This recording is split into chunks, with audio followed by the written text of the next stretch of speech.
بسم الله. أعوذ بالله من الشيطان الرجيم. بسم الله الرحمن الرحيم. إذا وقعت الواقعة ليس لوقعتها كاذبة خافضة رافعة إذا رجت الأرض رجا وبست الجبال بسا فكانت هباء منبثا وكنتم أزواجا ثلاثة فأصحاب الميمنة ما أصحاب الميمنة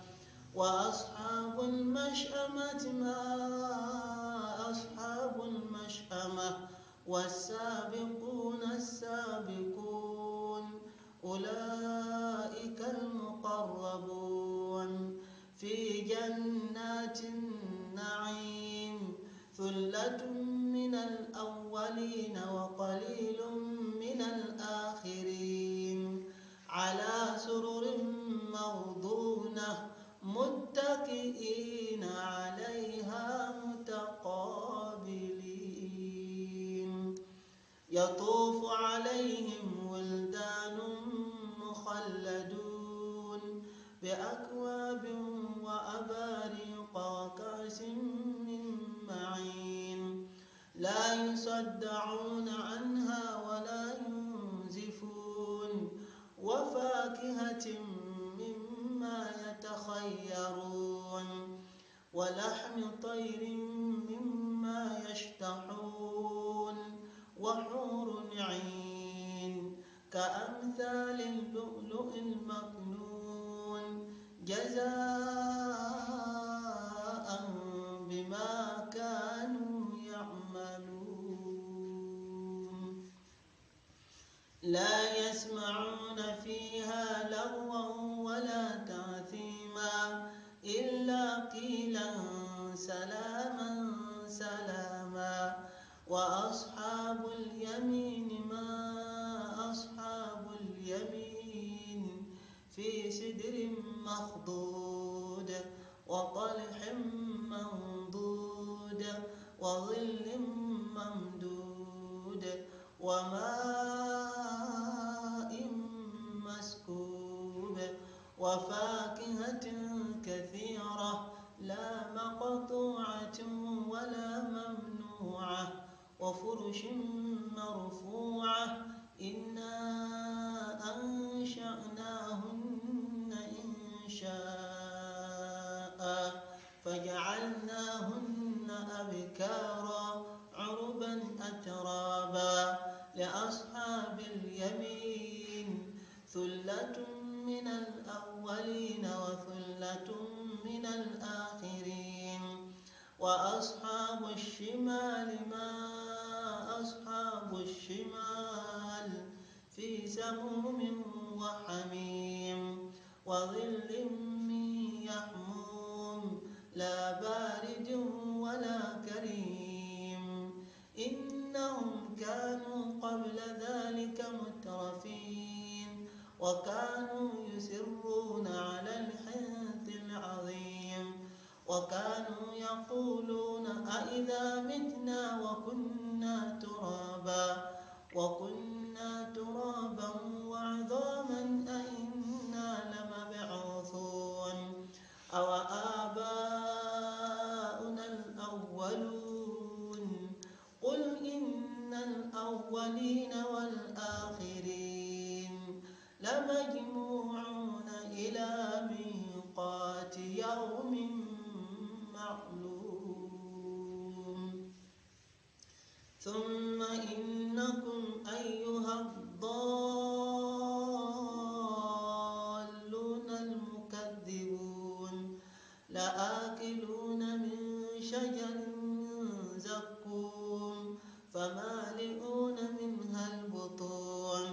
فشاربون عليه من الحميم فشاربون شرب الحميم هذا نزلهم يوم الدين نحن خلقناكم فلا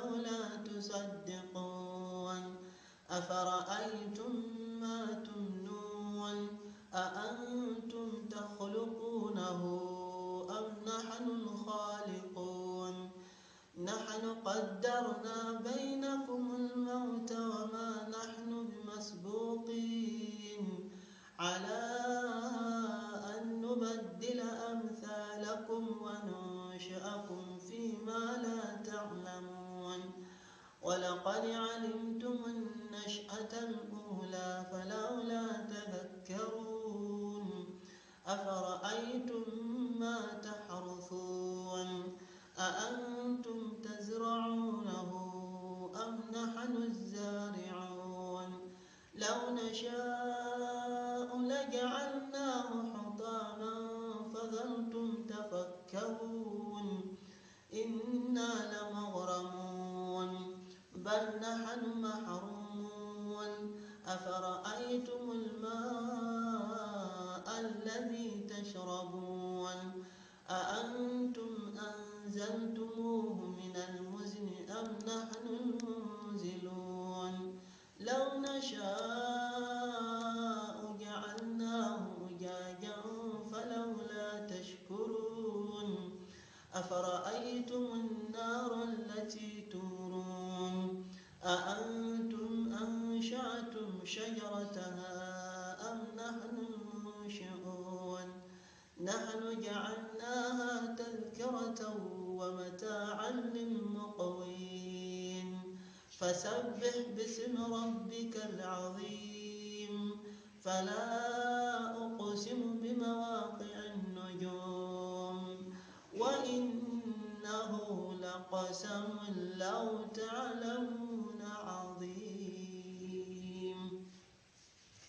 إنه لقرآن كريم في كتاب مكنون لا يمسه إلا المطهرون تنزيل من رب العالمين أفبهذا الحديث أنتم مدهنون وتجعلون رزقكم أنكم تكذبون فلولا إذا بلغت الحلقوم وأنتم حينئذ تنظرون ونحن أقرب إليه منكم ولكن لا تبصرون فلولا إن كنتم غير مدينين ترجعونها إن كنتم صادقين فأما إن كان من المقربين فروح وريحان وجنة نعيم وأما إن كان من أصحاب اليمين فسلام لك من أصحاب اليمين وأما إن كان من المكذبين الضالين فنزل من حميم وتصلية جحيم إن هذا لهو حق اليقين فسبح باسم ربك العظيم.